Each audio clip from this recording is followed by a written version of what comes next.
Prabowo Subianto sejenak memberhentikan orasi politiknya di hadapan masyarakat Batam.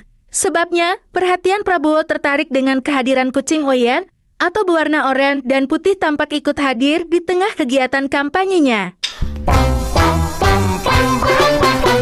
She was afraid to come out of the locker. She wasn't nervous as she could be. She was afraid to come out of the locker. She was afraid that somebody would say 2, 3, 4, tell the people what you wore.